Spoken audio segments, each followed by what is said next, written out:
Okay, just woke up, 4:44 a.m. Went to sleep last night, maybe 12:30. So you could do the maths.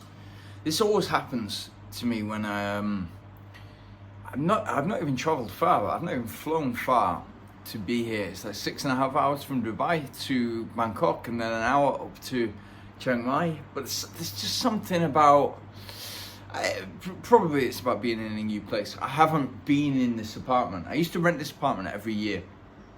It's a studio apartment. It's literally bed, kitchenette, lovely bathroom in there, and it just does the job for one person to come here and concentrate only on training. Wi-Fi in Thailand is like beyond anything I've ever seen in Spain. That's for sure. Like Wi-Fi is. I can't remember.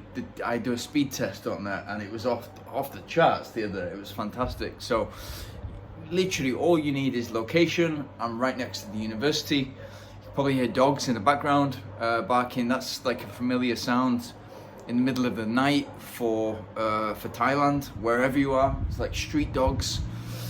All the animals, all the dangerous animals you can get in Thailand. Snakes, elephant will definitely ruin your day. Spiders, all that kind of stuff. The most dangerous animal by far in Thailand is the street dog, because you don't know whether they got rabies. They don't have any kind of, in most places, they don't have any catch and neuter programs going. They do in a couple of the islands that are mainly run by expats down in the south.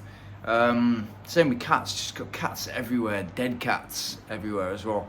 There's a different mentality to dealing with animals here. Speaking to somebody, going way off topic here, but speaking to somebody yesterday, renting a motorbike. Speaking to somebody yesterday about an Irish guy who's been here for 15 years, and it's like it's that live and let live, which is brilliant. I love that here. It's total freedom. It's like you don't mess around in my life, I don't mess around in your life. Simple as that. And so people don't interfere with people's lives, which is great 95% of the time. But that part where a stranger should intervene, like maybe, if you see something a little bit weird, domestic violence or something strange is going on, you just people just hear, and I'm talking Thai people, but it definitely, when you travel and when you live in different countries, especially if you become like if you retire here, you realize once you've been traveling for some time that you're always a guest in somebody's country, and it will always be their country. And especially if you're somewhere cultures apart, like in Southeast Asia,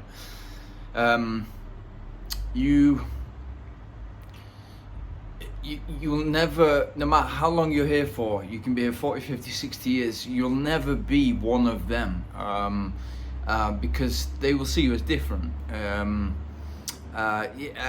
that's, for the most part, like for 95% of people, I'd say that's the same in Southern Europe as well, for any kind of Northern Europeans, any Brits, Scandinavians.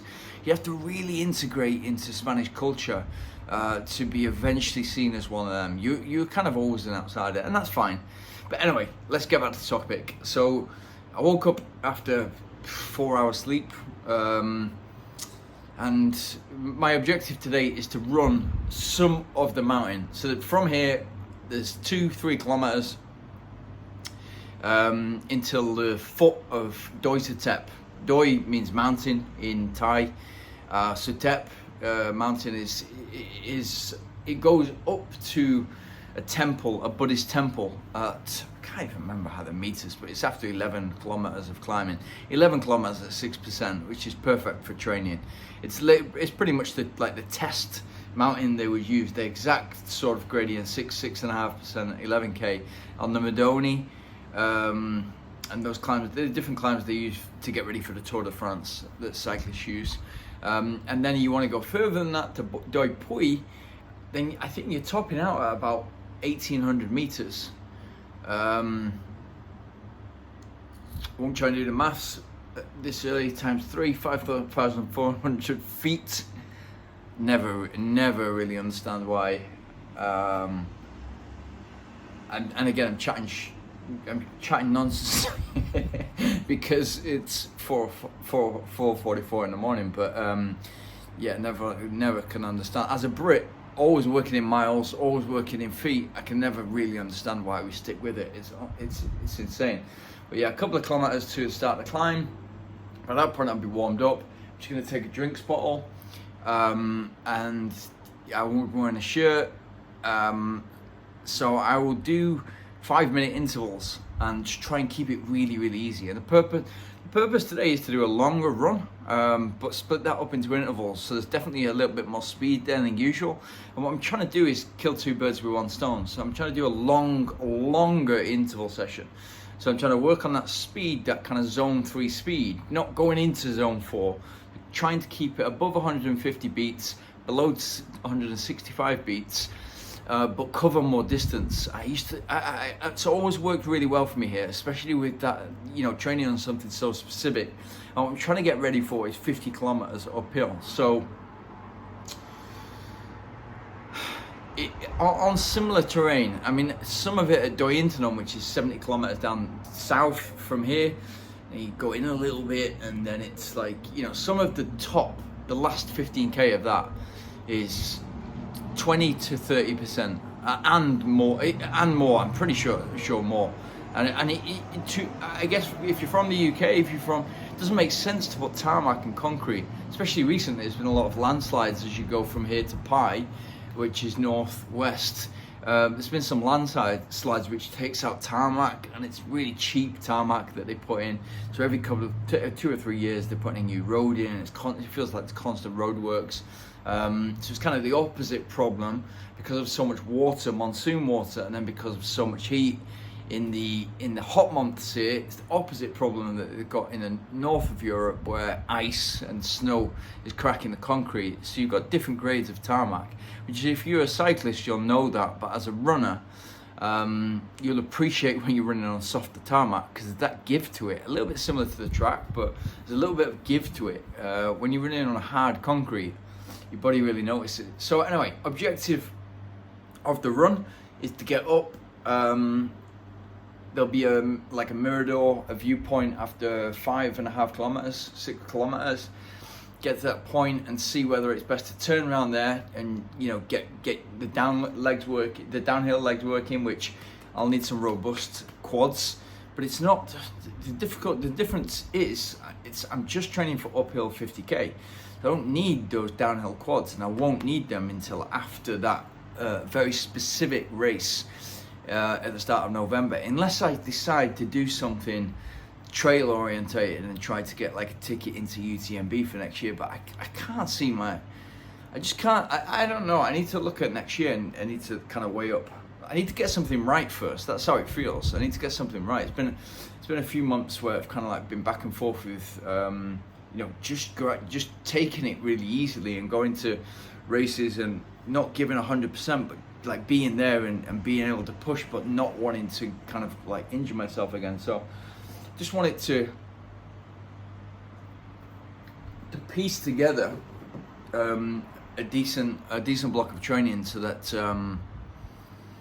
I've got a race that I'm ready for and that I've specifically trained for, and then we can go from there. And then the world's my oyster come next year. If I've been fit for that race and I'm fit for something in December, January, February, before you know it, it's kind of that spring marathon season and some ultra marathon. Maybe there's British Championships or 100k. Next year it'll be the World Championships for 100k.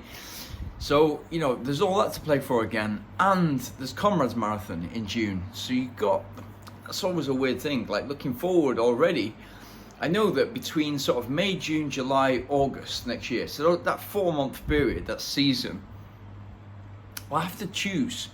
It's not the same. Like in trail running, like speaking to a couple of people at UTMB, Courtney is a perfect example. 300 milers in 8 weeks. Mind blowing.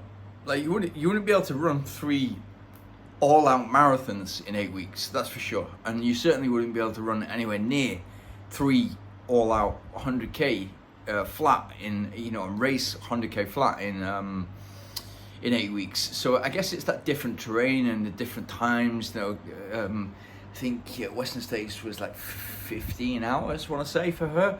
15 and a half hours. UTMB and Hard Rock more like 24 to 26 hours. Just a different type of, for me it's like an all-out exploring over the course of like, a day, 2 days in the Himalaya. But yeah, it's different. So different horses, different courses. I'll leave you with that cracking term. So yeah, let's see how far I get today, and I will report back.